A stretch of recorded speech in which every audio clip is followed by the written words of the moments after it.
Deuxième fois qu'on fait le plein seul, puisque voilà, la première fois on l'avait fait à Tabriz. Et on a vraiment eu de la chance, en fait, on est arrivé et au départ, donc on doit toujours demander à la station s'ils acceptent qu'on fasse le plein avec du cash. Au départ, il nous dit non, et puis tout de suite, il nous dit choc. Et donc, en gros, attendez un camion. Il a fallu 2 minutes. Je dis à Nico, je dis écoute, la station est vide. Quand on est arrivé, elle était vide. Donc, un peu, on se demande est-ce qu'on va attendre, combien de temps on va devoir attendre. Et au final, au bout de 2 minutes, un camion arrive et directement, il sort de son camion et il nous dit carte. On dit ben oui. Donc voilà, il est en train de nous remplir, Jeff. Voilà, ça remplit. Et en plus, il nous a pas fait payer. C'est magique quand même. Voilà. Tous ces cadeaux sont tellement extraordinaires en fait. Bonjour, nous c'est les Waffles. Nous avons décidé de parcourir le monde en famille. Après avoir découvert l'Europe pendant 1 an, nous t'emmenons sur les routes d'Asie avec Jeff, notre camping-car américain. Alors là, on va se balader dans la petite campagne. C'est pas vraiment lui du coup. On va se balader quoi, on fait comme d'hab. Allez hop, on t'emmène avec nous. Aujourd'hui on est à Abyanai, donc on est dans ce village dont la particularité c'est que toutes les maisons sont en torchis et la pierre est très rouge-brun comme ça, donc on va découvrir ça. Le village d'Abyanai, c'est un village touristique qui comporte 500 maisons, comme vous le voyez derrière moi, en torchis rouge, plus ou moins 300 habitants et 150 familles, donc il y a plus de maisons que de familles. Voilà, et depuis une trentaine d'années, c'est vraiment devenu un endroit très touristique. Nous, on a de la chance, on est hors période touristique, pour une fois qu'on a de la chance là-dessus. Donc il n'y a pas grand monde, mais on a eu des copains qui sont passés ici pour le nouvel an musulman et qui ont dit que c'était rempli de personnes. Voilà, alors les gens ils vivent ici en partie du tourisme, mais aussi de l'agriculture parce qu'on est dans une vallée à 2000 mètres d'altitude où les cultures sont assez propices. Donc voilà. Et puis c'est vrai que ça manque pas de charme, hein. C'est pas dénué de charme, on va visiter ça, profiter. Et nous on a décidé de passer la nuit dans le village, et donc peut-être qu'on aura encore d'autres belles images à vous montrer.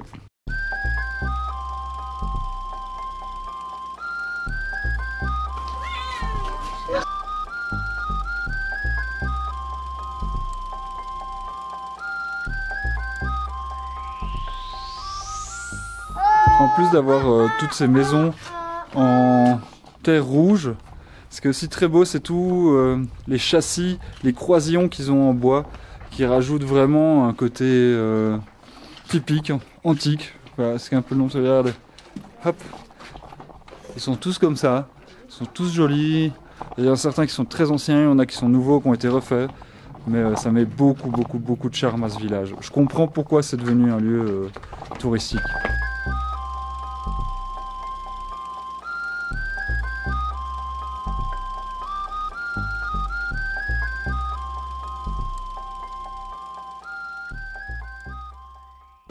Honnêtement, regardez-moi la taille de cette vigne, c'est un truc de fou. Je vous mets mon pied à côté pour que vous ayez une idée.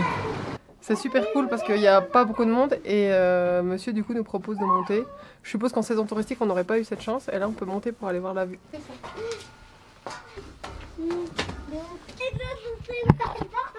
Alors nous voilà en haut de ce cher monsieur. On a regardé la vue et puis après il nous a carrément invités à rentrer chez lui et il prépare du thé, il nous sort du fromage, des biscuits, du jus de raisin et il nous a fait boire.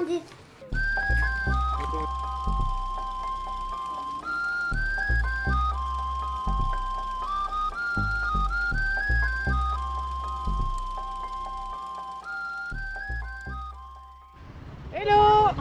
On est à Isfahan. Et pour tout vous dire, moi Isfahan, je l'attendais parce que c'est un peu la ville qui fait rêver en Iran. Tous les Iraniens nous ont dit c'est la plus belle ville d'Iran, vous devez y aller avec Shiraz et Yazd, mais Isfahan en premier. Et on est arrivé hier soir, on a voulu se poser tranquillement dans un parc et on a passé une nuit horrible. Mais, voilà. Pas d'autres mots. Non, la nuit horrible entre Les gens qui arrivent pour pique-niquer, jusque-là tout allait bien, on a l'habitude. Généralement à 10, entre 10h et minuit, les gens commencent à partir. Les derniers sont partis vers minuit et demi. Sauf que ouais, à 10h ça continue à arriver, à 11h ça continue à arriver. Les derniers un peu bruyants sont partis vers minuit et puis à 1h30, je crois 1h30, 2h, c'est un mariage qui a débarqué. C'est un mariage qui a débarqué avec la musique à fond de balle, juste à côté de Jeff. Hein. Fallait pas qu'ils aillent de l'autre côté du parking, fallait qu'ils viennent à côté de Jeff. Musique à fond de balle, feu d'artifice à 2 mètres du camping-car. Des pétards et alors, fumigènes. Tous ils s'adossaient au camping-car et commençaient à bouger Jeff. Donc à un moment, moi je suis sorti, seulement il y avait quelqu'un adossé à la porte, donc il a pris la porte dans le dos. Le gars s'est énervé, m'a renvoyé la porte dans la figure, ce que j'ai refusé. Donc ça a failli dégénérer en bagarre, heureusement. Ça n'a pas été plus loin que là. Mais voilà, ils sont restés jusqu'à 2h30 à peu près. Ouais, beaucoup trop tard. Beaucoup trop tard, donc si vous voyez qu'on a des petits yeux, c'est normal. On est dégommés aujourd'hui. Et là, le taxi est là, on y va. On va aller visiter le centre-ville. Parti ? Parti. Là, on attend le taxi. Parce que ouais, on a changé d'endroit quand même, faut vous dire. On a tellement mal dormi qu'on a changé d'endroit ce matin. Donc on est un peu plus loin encore du centre que ce qu'on voudrait. On va prendre un taxi, mais on va pas prendre un taxi, on va prendre un Snap. C'est le Uber local. Pas qu'on veut pas prendre les taxis, mais on se rend compte que les taxis, il faut négocier avec et que c'est pas toujours évident. Alors que Snap, en fait, le prix il est fixé, donc il n'y a pas vraiment de surprise. Alors Snap, c'est pas mal si vous venez en Iran, c'est traduit en anglais. Le seul truc, c'est qu'on a très peu d'infos parce que tout n'est pas traduit. Et la seule information qu'on a, c'est que c'est un jeune homme barbu, ce qui correspond à peu près à 80% des Iraniens. Donc on est dans la merde. Après une traduction, j'ai quand même compris que c'était une white quelque chose, donc une voiture blanche. Et alors, moi j'adore, c'est qu'on peut suivre leur voiture. Soyons honnêtes, une voiture blanche comme un faux, j'aurais pu le parier. Hein. Il n'y a que des voitures blanches.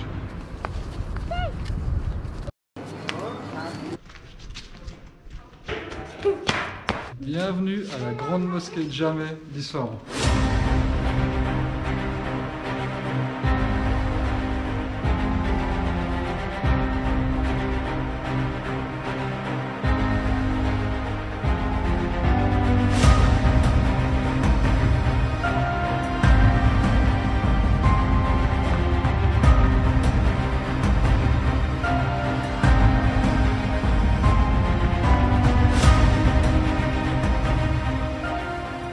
Cette mosquée est un petit peu différente de celle qu'on a vue précédemment parce qu'il y a l'ancienne partie qui est restée très austère, très calme. On a l'impression de se promener dans un temple abandonné sur certains endroits. Et la partie extérieure du temple, elle est très travaillée, avec énormément de mosaïques, c'est vraiment superbe. Je ne vais pas dire qu'on devient expert en mosquée, mais en tout cas, celle-ci elle est différente. On est tellement crevé aujourd'hui qu'on a du mal à avancer correctement et à être optimum dans notre itinéraire. Là, on a vu encore une petite mosquée pas trop loin, puis je crois que voilà, on va s'arrêter là pour aujourd'hui. On aura juste, je dirais même pas effleuré, on aura juste vu un tout petit bout. Mais on préfère s'arrêter tôt dans ces cas-là, plutôt que de s'entêter à visiter alors qu'on est fatigué et pas en profiter correctement. C'est important de s'écouter dans ces cas-là parce qu'on visite quand même pas mal ces derniers temps. On se pose pas beaucoup. On peut pas dire que les nuits en Iran soient dans les plus calmes, dans le sens où quand on est dans les villes, on dort souvent près des parcs, et souvent près des parcs il y a de l'animation. Donc on va dormir tard, et puis là dernièrement on a fait 2 nuits chez l'habitant. Et pareil, ils servent le repas à 11h du soir, donc on va pas dormir avant 1h du matin. Par rapport à notre mode de vie, à nous, c'est très tard, et donc on puise dans nos réserves. Et là, ça fait quand même un petit bout de temps qu'on puise. Donc on se dit, on va retourner assez vite à Jeff, se reposer et attaquer la suite de la visite demain. On est venu à la mosquée, puis on pensait que c'était fermé. Donc on s'est assis devant parce qu'on est tous on est crevés, quoi, vous avez compris. Mais du coup, un monsieur est arrivé en demandant si on voulait rentrer et il nous a montré la porte par laquelle rentrent les gens qui prient. Et nous voilà donc à l'intérieur de la mosquée. Il y a un côté étrange à cette mosquée parce qu'elle est magnifique. Il y a un dôme là qui est exceptionnel, qu'on n'a pas vu encore jusqu'à présent. Et d'un autre côté, il y a un manque d'entretien de cette mosquée qui la rend, je dirais pas pauvre, mais un peu délabré. Et donc vous avez ce site qui est avec ces mosaïques qui sont extraordinaires, et puis son sol mal entretenu. Ça donne un côté surréaliste. Ce lieu, il fait un peu penser au palais d'Orient qu'on voit dans les films.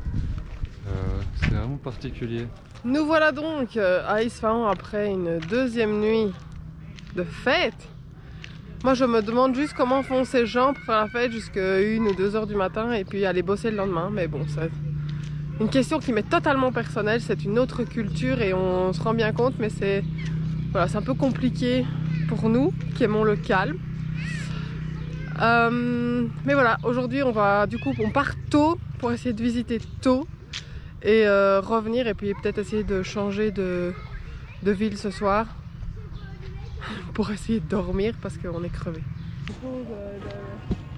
Première visite autour du square, le Ali Kapou Palais, ou le palais d'Ali Kapou.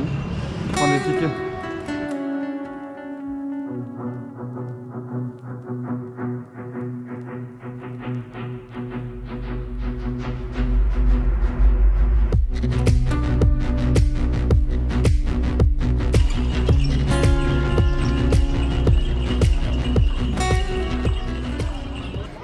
Là, il est vraiment somptueux.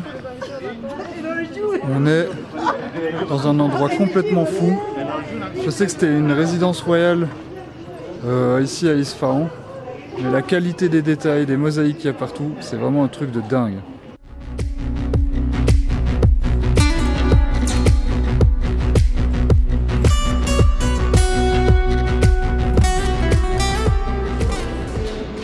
On est ici sur la terrasse donc, du palace et là Nico et les enfants sont partis parce qu'on voulait faire une photo de famille et ce qui se passe c'est qu'il y a des groupes de Chinois qui arrivent et qui prennent des photos de nous en fait sans nous demander. Autant quand on nous demande on n'a vraiment pas de problème, mais il y a vraiment ce côté intrusion. D'abord les enfants ne veulent plus qu'on prenne de photos d'eux pour le moment, donc on a décidé qu'on respectait ça, on leur demande chaque fois et s'ils disent non on dit non aux gens. Et puis ce côté intrusif d'avoir 10 personnes qui prennent des photos de nous à notre insu. Voilà, Nico et moi, on n'aime pas trop ça en fait. Donc on s'enfuit, on redescend et on va voir ce qu'il y a d'autre à voir. On est dans le magnifique bureau du roi. Et alors, la petite particularité, c'est que toutes les portes que vous voyez autour, bah, c'est les portes qui donnaient à son harem. Donc le gars, il pouvait et travailler et prendre du plaisir en même temps. Sympa la vie. Je crois qu'on est sur the place touristique de Isfahan, donc clairement, ben voilà, c'est plein de gens qui vendent leurs affaires et on peut pas leur en vouloir, mais c'est quand même fatigant en fait. Et comme on est fatigué en plus, ça n'aide pas. Et c'est la première fois qu'on a ça en Iran. On a fait Téhéran, les endroits touristiques, on a fait Tabriz. On n'a pas eu ça du tout. Et ici à Isfahan, cette pression touristique, c'est vraiment la toute première fois qu'on la ressent. On est dans la Jamé Mosquée, la grande mosquée d'Isfahan, ou aussi appelée la mosquée du vendredi. C'est un des plus grands bâtiments religieux d'Iran, et aussi un des plus anciens. Il a été construit en 771, et il a commencé la construction en 771 et s'est achevé plus ou moins au XXe siècle. Bien sûr, ça n'a pas été construit en une fois, mais voilà, c'est quand même un bâtiment qui a plus de 1250 ans, et c'est très très beau et très impressionnant.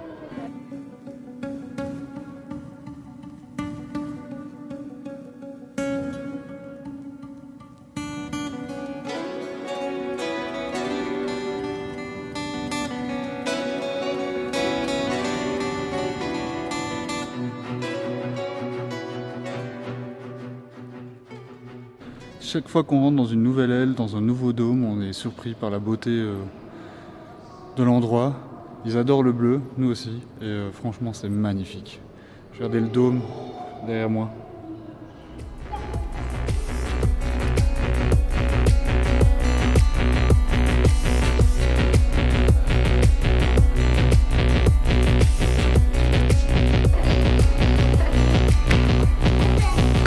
Alors on vous a parlé de la zone touristique, mais c'est aussi, on a aussi fait de belles rencontres d'un guide touristique et puis de ce marchand de tapis qu'on va vous présenter, qui en fait n'ont qu'une seule envie, c'est vraiment de se faire connaître au niveau de l'Europe parce qu'ils ont beaucoup de touristes chinois ou russes, mais pour le moment en fait vraiment l'Europe, voilà, les Européens ne sont plus ici. Et et en fait ça les rend tristes. Donc on avait envie de vous les présenter et de vous dire de venir en fait, parce que ce pays est merveilleux. Et donc une fois encore, bah, venez, visitez-le, découvrez-le parce que ça en vaut la peine. Bienvenue à Black Tent, Tent of Noma. Bonjour, bienvenue à Espagne. Ici, Carpet Gallery, like tapis gallery. Tous les tapis ici faits allemand. Ça c'est 100% laine, 100% wool, and très doux. Celui-là, soie. We call it rooster pattern. Why? Because it's symbol of time. Nomad people, they wake up early in the morning by the sound of rooster and they start to work. In Iran, the variety of carpet is huge. By now, so far, my knowledge, I cannot say and explain for all of them. But the most important thing I know in Iran, we have deux types de tapis. Tapis de huile, city made, and mostly they are medallion, and we have tapis de nomad. You can see, distinguish easily between two of these types, there are big differences. One of the finest carpet they weave with the lighter color, because nomad between Esfahan and Shiraz, they weave like this, and it's like lighter color. From Baluchistan. Maybe some of them they have a problem for carrying, but handmade carpet, fait à la main de tapis, flexible. You see, it's so easy to carry. It's so easy to carry and you can Nomad use it. people. Yes, like nomad. Alors on est au palais de Behesht Palace. Behesht. Alors apparemment c'est un palais safavide et il a 20 différentes salles qui sont construites symétriquement de part et d'autre. Donc vous allez voir qu'il est en deux parties et apparemment c'est symétrique. Une partie était utilisée pour la famille royale pour qu'elle puisse se reposer. Et l'autre chose qui est important à dire, que l'autre endroit remarquable de cet endroit, c'est le pavillon dans lequel il y a une salle d'or. Voilà.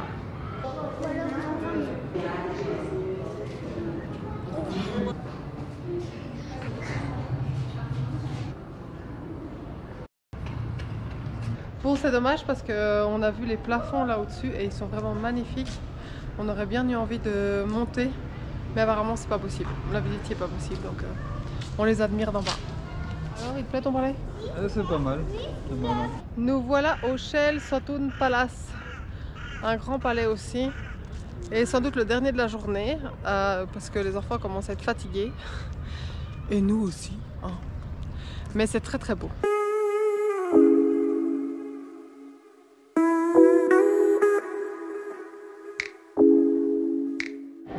Je ne m'attendais absolument pas à ça, c'est dingue, ils ont restauré toutes les peintures, c'est vraiment magnifique. C'est le troisième palais qu'on fait aujourd'hui. On était fatigués, on hésitait à venir. Et franchement, on regrette pas du tout d'être venu dans ce palais. Parce que c'est sans doute les plus belles peintures qu'on ait vues de la journée. Et j'irais même jusqu'à notre arrivée en Iran. C'est sans doute le bâtiment peint le plus joli qu'on ait vu depuis très longtemps. Le Shetel Sotoun Palace, c'est l'endroit dans lequel on nous trouve. Ça a été un palais qui a été construit pour recevoir les ambassadeurs, diplomates étrangers et aussi organiser des fêtes. C'était juste un palais de divertissement. Quand on voit l'ampleur du palais avec ses colonnes, son jardin et ses peintures, c'est un truc de fou.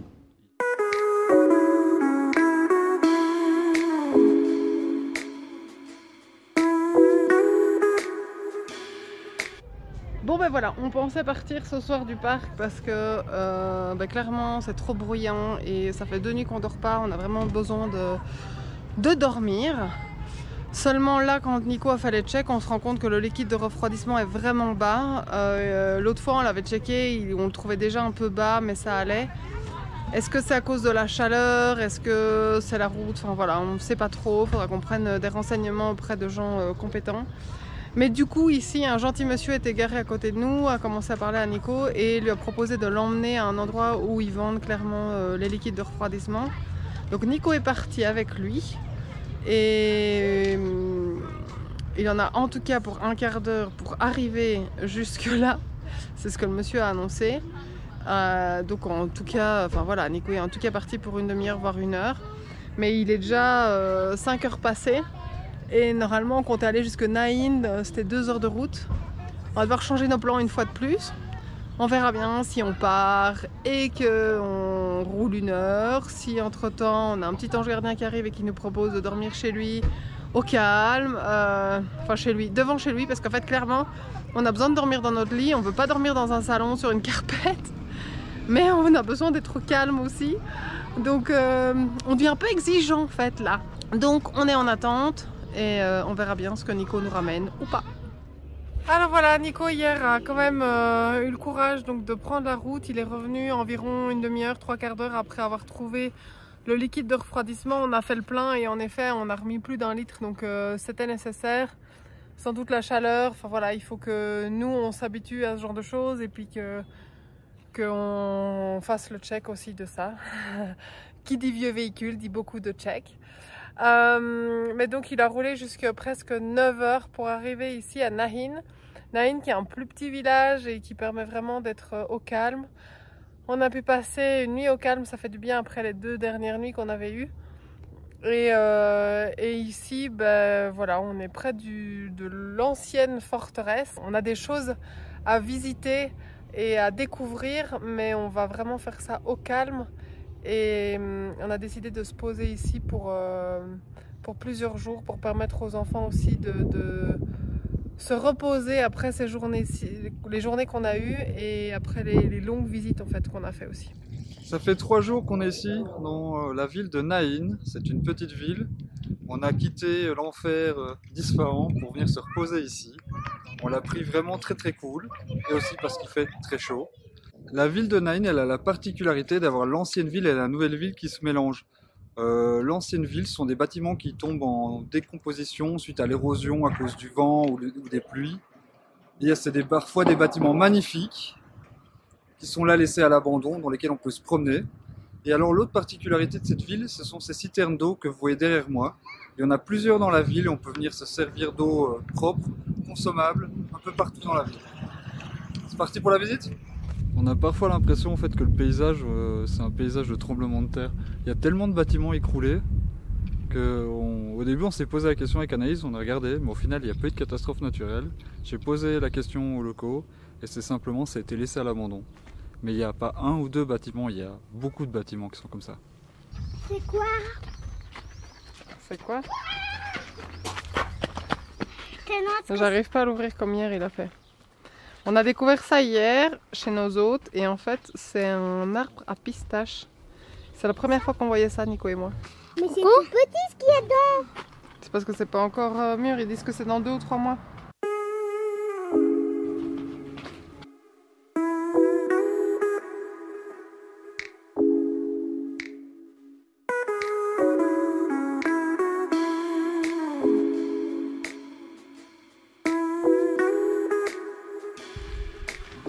Regarde-moi ça, il y a tout ici.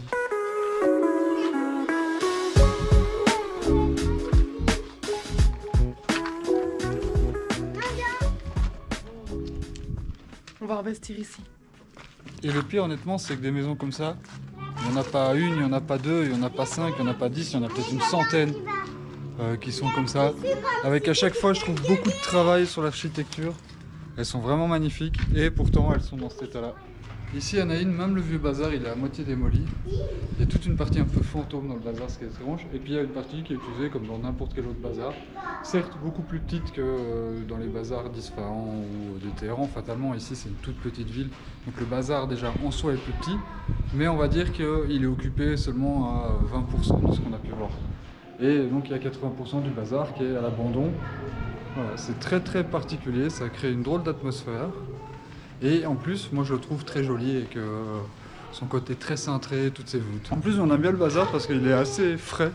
Et j'avoue qu'en pleine journée, la température elle peut bien monter. Donc quand on se déplace, si on peut passer par là, on essaye. Depuis le premier jour, on est arrivé, on entend beaucoup les motos passer. Mais quand on voit les ruelles, on comprend pourquoi en fait.